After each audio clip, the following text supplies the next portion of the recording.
ఇది చెరగని ప్రేమకు శ్రీకారం, ఇది మమతల మేడకు ప్రాకారం, పండిన కలలకు శ్రీరస్తు,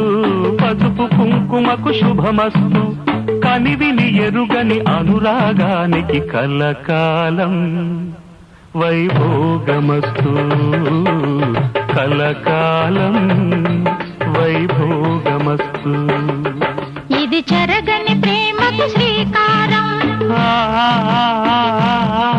ఇది మమతల మేడకు ప్రాకారం, పండిన కలలకు శ్రీరస్తు, పసుపు కుంకుమకు శుభమ